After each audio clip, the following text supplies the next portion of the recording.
pretty good, don't it? Yeah. I used to loaf around town a lot like that. Hell, y'all probably seen me before if you ever come out this way. Leaned up against the storefront or something. Looking nice and friendly and stupid. Like I wouldn't piss if my pants were on fire. And all the while I'm laughing myself sick inside. Just watching the people, you know what I mean? The couples, the men and wives you see walking along together. The big fat tall woman and the short scrawny man. The teensy weensy little woman and the big fat guy. The lantern jawed dames and the no chin men. The bow-legged wonders and the knock-knee miracles. Oh, I laughed inside. That is until my guts ached. It's almost as good as dropping in on one of them Chamber of Commerce luncheons where some fellow will stand up. Gentlemen, we can't expect to get any more out of life than what we put into it. Where the hell is the percentage in that? Huh? I guess they're not really something to laugh about, though. Those people. Those poor, mismatched people. They're really tragical, you know. I mean, they're not stupid. No more than average, anyways. They're not knotted up together. Just give some joker like me a bang. Truth is, I reckon that life has just played a hell of a trick on them. Oh, there was a time, maybe a few minutes when all their differences seemed to vanish. When they looked at each other at exactly the right time and in the right place and under the right circumstances and everything was perfect. They had that time, a few moments, but none other. Yep, like any damn fool ought to know, they couldn't help who they were. That's all any of us ever are, is who we have to be. And I couldn't help who I was. And I was willing to go on doing anything I had to do to keep on being me. Lying, cheating, drinking whiskey, screwing women and going to church on Sunday with all the other respectable folks. And I'll tell you something else too. And it makes a shit pot full more sense than most of the scripture that I read. Better the blind man. Better the blind man who pisses through the window than the prankster that leads him there to do it. And do you know who the prankster is? Huh?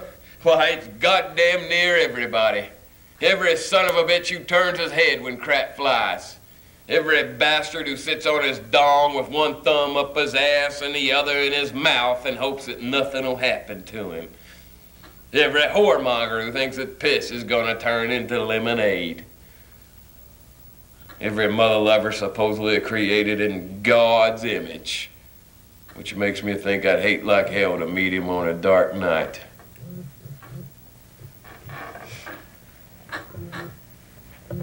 Yep. The bums always sized me up for an easy mark. How about it, bud, huh? I've been on a hell of a binge lately, and by God, if I don't get something to eat pretty soon, a little something to warm you up, huh, buddy? Yeah, anything at all you can spare. I took the cigar out of my mouth with one hand and made like I was reaching for change with the other. Then I grabbed his wrist and ground the butt out into his palm. Oh, Jesus, Bud! What the hell are you trying to do? You better watch that stuff, Bud. You sure better watch it.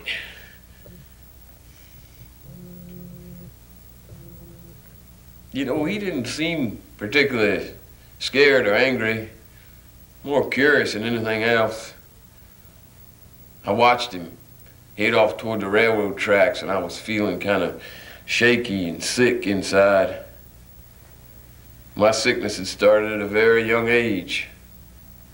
Back with the housekeeper Helen and Dad finding out about us. I mean, all kids will pull some pretty sorry stunts, right? particularly if an older person edges on my lawn. Oh, but come on, Lou. You'll like it, honey. All the big boys do it, darling. It hadn't to mean a thing, but Dad had to make it mean something. I've been made to feel I'd done something that could never be forgiven. Something that would always lie between him and me. My only kin. And there wasn't a thing I could say or do that would change things. I had a burden of shame and fear put on me I could never get shed of. Oh, Helen was gone. Dad fired her on the spot. So even if I wanted to strike out at her, yeah, kill her for what I'd been made to feel she'd done to me, I couldn't. But that was okay. Helen was the first woman I'd known. She was woman to me. And all womankind bore her face. So I could strike out at any of them and it'd be the same as striking at her. Any female. The ones that'd be safest to strike out at.